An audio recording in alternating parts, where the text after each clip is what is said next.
A literatura é um bichinho que pica, é um caminho sem volta. E a gente acredita muito que a literatura infantil, infanto-juvenil, que os clássicos, é um caminho para o leitor sempre entrar no mundo da literatura.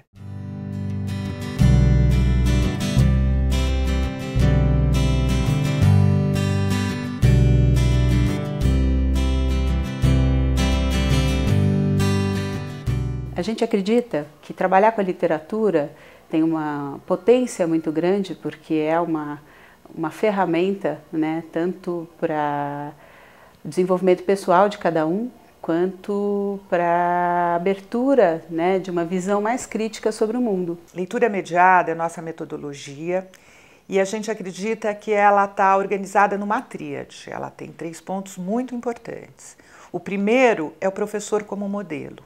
O professor leitor enquanto inspiração para aquele grupo, porque é um professor que gosta de ler, que compreende o que lê, né? E que com isso tem prazer.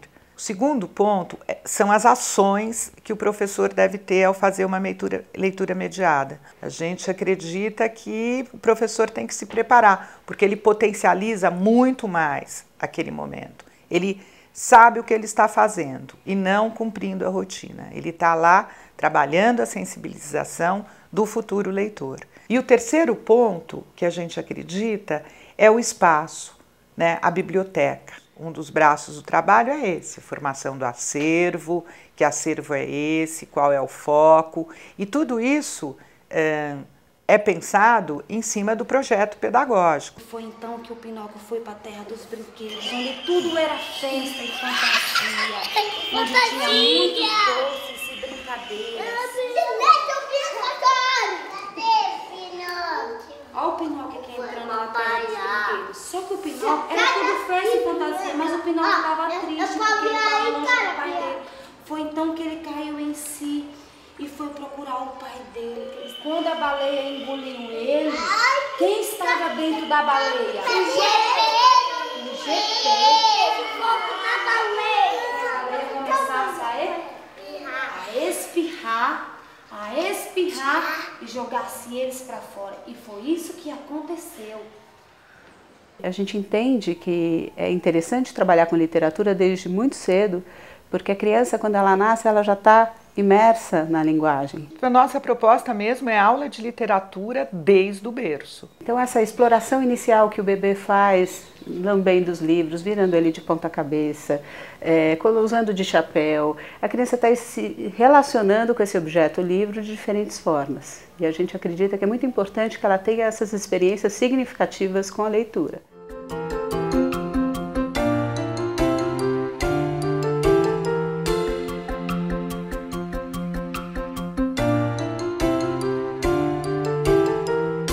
Ao longo desse tempo, a gente tem colhido depoimentos de muitos professores e do próprio pessoal de apoio, pessoal que ajuda na limpeza, na cozinha, do quanto essa formação está trazendo elementos para a sua própria vida, junto às suas famílias, né?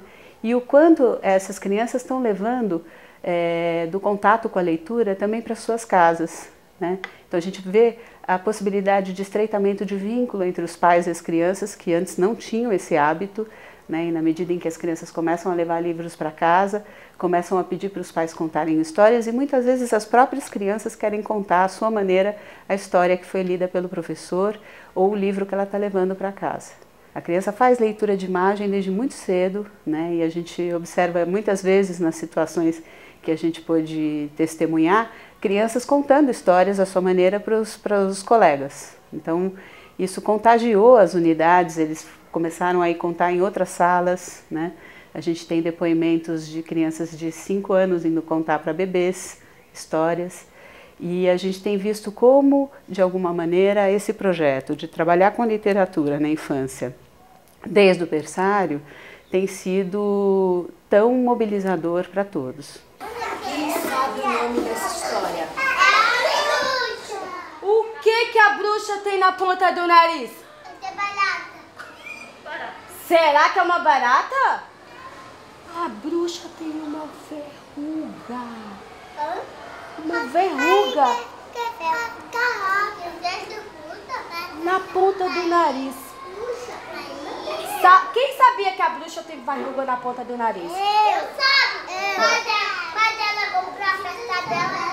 Aí ela chegou até o espantalho e falou: espantalho, espantalho, por favor, venha à minha festa. Quando nós chegamos, começamos a formação, a primeira coisa que chamou a atenção foi a equipe estar inteirinha reunida, da cozinheira à diretora, né? A equipe estava lá para ser formada em literatura. Elas perceberam que todas tinham conhecimento literário, né? Se a gente pensar em tradição oral, em narrativa oral, em maternância e oralidade que vem do berço, todo mundo ali tinha uma história de leitura, aquela história de leitura era valorizada, né? Autorizava, elas eram autorizadas por isso, e a partir daquele momento nós começamos a construir uma história de leitura comum. De primeira mão, uma leitura assim, na primeira vez que eu vim, eu falei assim, meu Deus, o que eu estou fazendo aqui? Eu achei chato, me deu sono, que eu não era acostumada, mas depois foi assim, enriquecendo assim, de tal forma, que eu cheguei em casa, assim, hoje, foi numa sexta, né, então hoje eu vou contar história. Aí contei do Barba Azul, contei do Pierrot, a história dos irmãos Grimm, tanto que eu consegui até um livro dos irmãos Grimm já. O meu filho não gosta de ler, então eu estou passando para ele o que eu aprendi. Aí eu falo, lê um livro fininho, você vai gostando. Com o tempo você vai ver que você vai adorar ler. E com isso nós começamos as formações em cima dos gêneros narrativos. Além de trazer os gêneros narrativos, o conto de fada, a fábula, instrumentalizar, sensibilizar o professor para os gêneros, nós trouxemos também a leitura mediada, que apresentamos as estratégias de leitura, por que a gente antecipa, que horas que o professor para pedir para as crianças levantarem uma hipótese. Se apresenta. Meu nome é Lara, eu vou ler a história Orelhas de Mariposa. Mara usa sapatos velhos, lá. Não, é que... São sapatos? Viajados. E o que era viajados? É que viajaram muitos. Mara lê livros usados, lá. Não, é que... Mais de 1000 mãos já usa? Acariciar. Toda vez que eu olho pra Vitória, ela surta. Que ela tá gostando. E eu tô dando risada e falando, né? Para ter um estômago lá. Não, é que eu tenho uma orquestra na barriga. E o que era a orquestra? Eu sei. Orquestra é aquele grupo de instrumentos musicais. A importância do conhecimento prévio, né? Desde o professor estimular o conhecimento prévio da criança, como ele expandir o próprio conhecimento prévio. O que mais valorizou o trabalho foi isso, foi eu perguntar para eles, né? Antes de tudo, né? Que eles conheciam, que eles já estavam trazendo para mim, não só que eu ia despejar neles, né? Não, eu perguntei, vocês conhecem, o que vocês conhecem, né? Já ouviram falar, né? O que é um conto de fadas, né? Eu fiz a comparação do conto de fada com os contos populares. A partir da história da Bela Adormecida, nós fizemos um texto coletivo, com a participação de todos, e foi muito interessante, muito instigante, porque todos queriam, do jeitinho deles, a maneira deles, eu, né, como escriba, eles iam falando e eu fui escrevendo aquilo que eles iam me falando. E foi bem interessante que houve discussão no momento da escrita desse texto coletivo entre eles mesmo. A Bela, ela espetou o dedo, né, na agulha. Não foi agulha. Aí eles querem buscar o verdadeiro nome do objeto, né? E assim, e o príncipe pegou ela no colo. Não foi assim. Então houve discussão entre as crianças para estar consertando. Aí eu ia escrevendo e aí eu perguntava para eles: vocês acham que essa palavra se encaixa nesse conto? É isso mesmo? Vamos trocar por essa? Então essa mediação, essa troca foi bem construtiva. Teve um depoimento de uma mãe que ela falou assim: nossa, Tati, a minha filha está contando história dentro de casa. Eu estou conhecendo muitas histórias através da minha filha. E eu agradeço a vocês por terem feito isso, porque, nossa, se ela não tivesse me contado, eu não saberia. E é importante essa coisa da fantasia, esses valores que vocês estão trazendo para casa.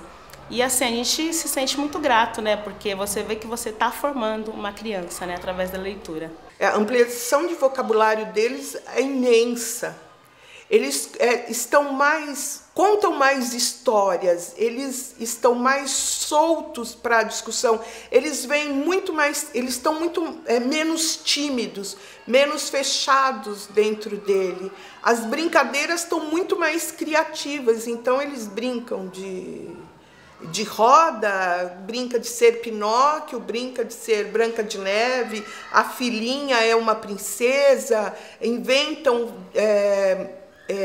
baile das princesas, que foi uma atividade extremamente bacana, o baile das princesas, a partir da literatura. Então, assim, as brincadeiras, a gente percebe que elas estão muito mais criativas. Eu vou pra te ver. E eles só chegaram na casa e viram a Branca de Neve deitada. Alguém tá deitado na minha cama.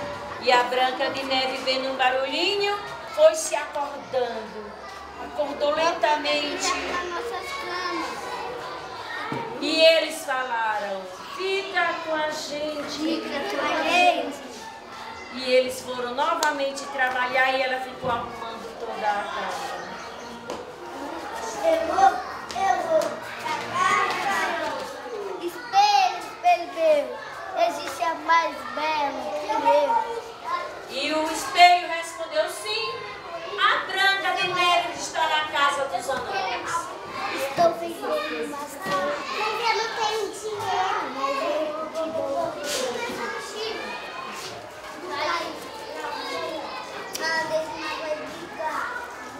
O tema, ele vem discutido e é passado para o professor, mas ele tem esta liberdade de ser autor realmente do seu projeto. Ele desenvolve dentro da sala de aula não uma receita, mas o que é passado para ele dentro da capacitação. A gente criou esse macaquinho aqui por meio de uma história também chamada, um conto popular brasileiro chamado O Macaco e o Rabo. E surgiu a necessidade de envolver as crianças de forma mais ativa e participativa nas rodas, para que não fossem espectadores apenas, né? E aqui, com esse macaquinho, com esse mascotinho, eles podem abrir a cabecinha e colocar as ideias ou opiniões de... Aqui tem de tudo, tem desde músicas que eles gostariam que eu cantasse,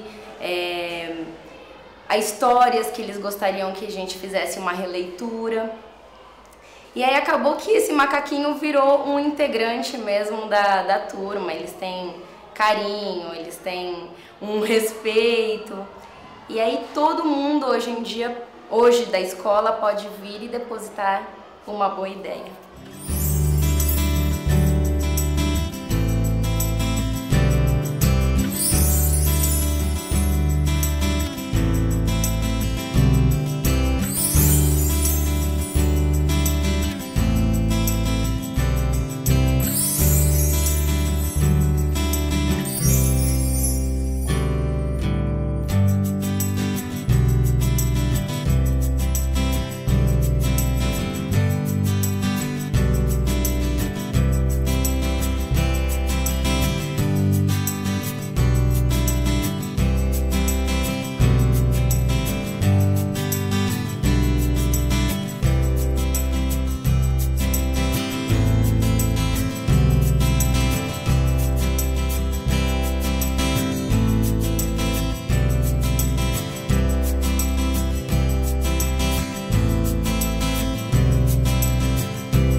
Foi um terreno muito fértil, foi um encontro muito frutífero, muito proveitoso, tanto para eles como para nós também, ver que o nosso sonho de formar o professor leitor é viável, é possível e é o caminho.